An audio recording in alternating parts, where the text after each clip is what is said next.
Joshua and the Battle of Jericho is one of the most memorable stories I learned in Sunday school. Probably you too, amen? It has everything an excellent story needs: good guys and bad guys, action and suspense, a happy ending, and best of all, magic. 7 times the people marched around the city, 7 times silently marching on that last day. And after the 7th time, at the sound of the ram's horn, which has gone back into the pillar room to make cookies for us, all the people gave a great shout, "Wall, come down!" And the walls came down. But I don't remember hearing the whole story when I was a kid. What happened after the walls fell down? If you want to know, you're going to have to read it for yourself, page 254 in your Pew Bible. I'll tell you this, it's so alarming that it is not only not a story for kids, it's not even really a story for grown-ups. I found out this week that Joshua and the Battle of Jericho doesn't even appear in the Common Lectionary, the 3-year cycle of Bible reading shared by many churches to take us through the whole Hebrew Scriptures and New Testament. Apparently, the lectionary editors also agreed that it was just too much. Because some of the stories in the Bible are not only true, they actually happen that way. I think it's important for you to know that there really was a city called Jericho, and it is there to this day. Perhaps you've been there. It's about 40 miles northeast of Jerusalem on the west bank of the Jordan River.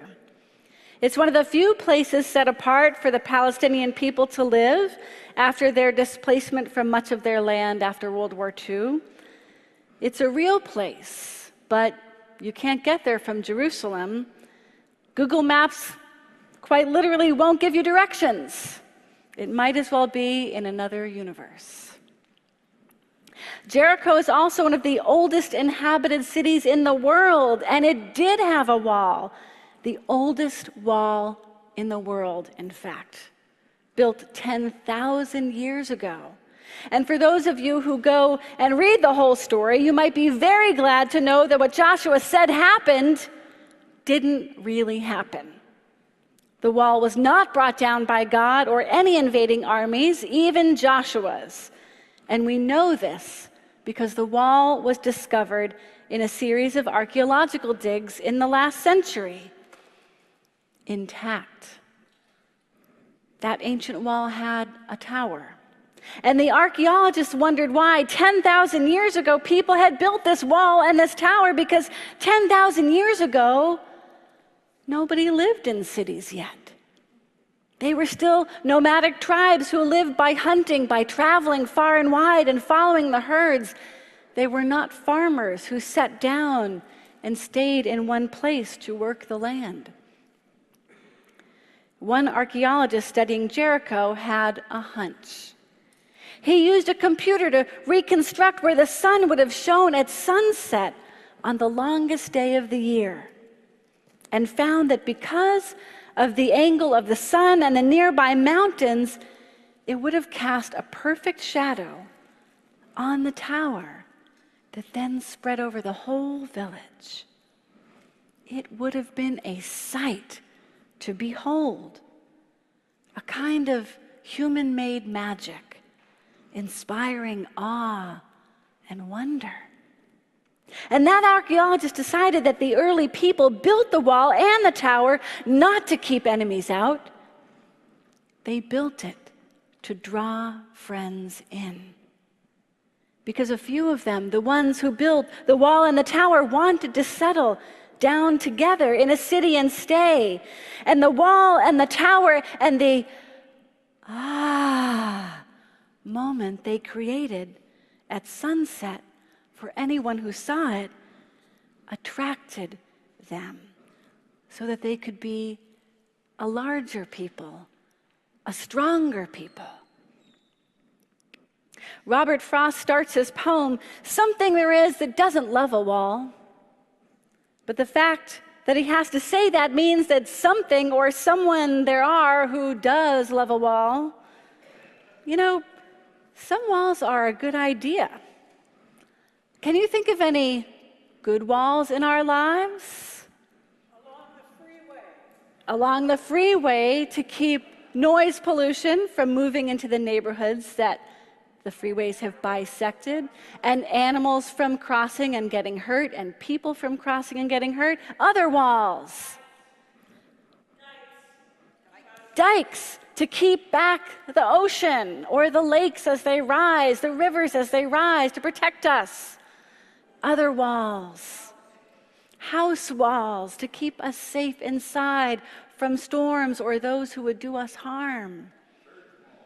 Church walls to gather us in and hold us for an hour or a lifetime. The Great Wall of China, and wasn't that wall built, Lulu, just for awe and wonder as well? Isn't that so? That's what I've heard. Matthew?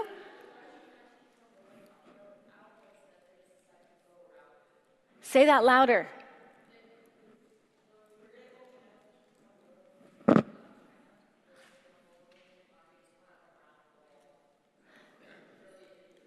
Someone who heard Matthew, tell me, so I can tell everybody.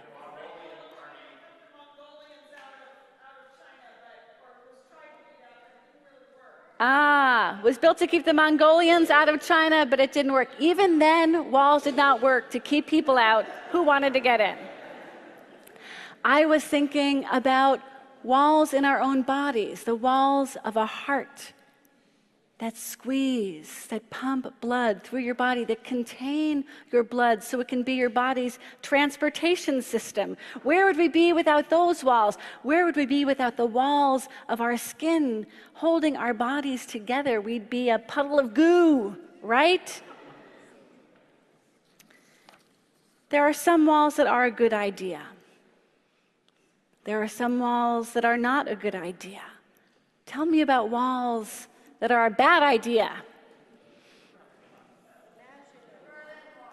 The Berlin Wall. That one came down.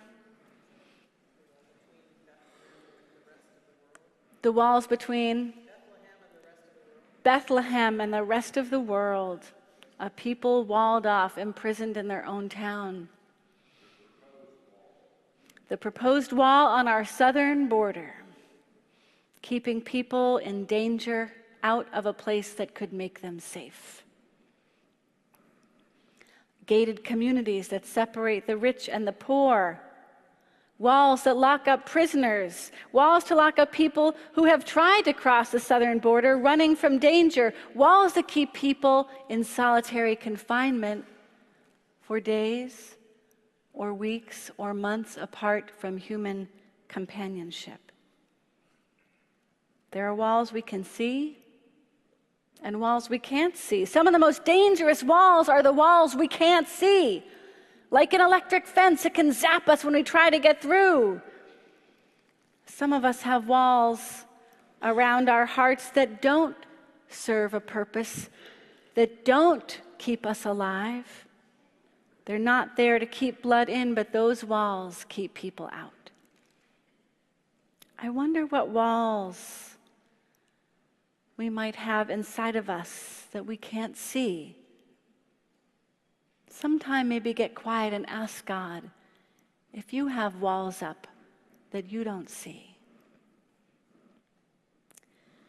My friend Donna has dedicated her life to taking down invisible walls, and sometimes walls we can see. For the last 10 years, she's been working with immigrants, people who make it over the border just to get zapped by 1,000 electric fences they can't see, and people who sometimes get locked behind walls in detention, even though they didn't do anything wrong. Donna and other people of faith she is organizing with decided to march around the walls of immigration and customs enforcement in downtown New York City, just like Joshua. Once a month, they gathered and marched 7 times around the whole building. 7 times in silence. Horns blowing, and finally the people raising up a great shout, "Hey wall, come down!" The walls still have not literally fallen down, Not yet. But something else happened. Month after month, as they marched their 7 times, they began to look familiar to the ICE agents who were stationed outside to guard the doors. And month after month, when these Christians and Jews and Muslims and Hindus and Buddhists and others gathered in the name of God to tear down walls and free the prisoners, they also began to befriend the guards. The walls of the ICE building haven't fallen yet, but God has made other walls fall down because of that marching. Church, we're going to be building some walls someday soon. Right outside where our building burned down. Our architect Susie's here today.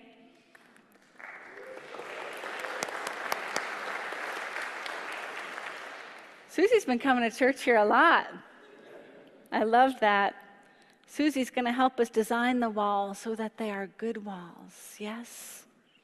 The kind of walls that protect us from wind and rain and give us a place to feel safe, walls that make for great acoustics to inspire us when we sing or play music, walls that make people show up and say,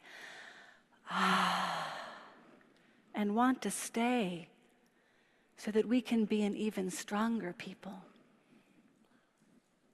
Maybe the story of Joshua didn't lie.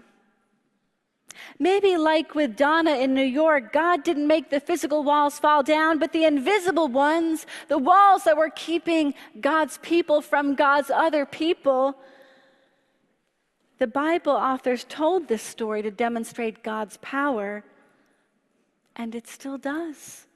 Because Joshua's been gone for 3,000 years, but those people, those descendants, physical and spiritual, those people, we, the people, are stronger than ever. God's story is alive. And the story may not have happened that way exactly, but it's true. God builds walls to hold people together and tears down walls that keep people apart. And what about us, church? The truth is, we may not get all the money we would like to build the walls exactly the way we are dreaming of them. Susie's nodding. And that might be okay. If we are missing a wall or two, it may just make it easier for us to see everything that's going on around us in our city, and that much easier for folks to come in. If we take our marching orders from God, we can't lose. The only mandate we have to fulfill, like Isaiah said, is that those from among you will rebuild the ancient ruins. You will raise up the age-old foundations, and you will be called repairers of the breach, the restorer of the streets in which to dwell. We're not quite ready to start building our walls today, but we can see what magic God can get up to in the meantime. The Israelites had to walk around for 7 days. We might have to march around for 2 or 3 more years before we get to cut the ribbon, but we can get on the move today, shall we, beloved? If you want to get on the move, stand up. Stand up. If you want to really get on the move, if you want to march around this sanctuary 7 times, step into the aisles, come right up front. We have our ram's horn. By the way, the fact that we're blowing this ram's horn today is not to say that God prefers one sports team over another this afternoon. Just want to get that clear, especially for Bob Stumpf, who has money on the Rams. Beloved, we're going to sing, we're going to march 7 times counterclockwise, did we decide? 7 times. And at the end of the song, we're all going to shout, instead of, hey, wall, come down, good walls, go up. Let's try it right now. Good walls, go up. And now let's sing.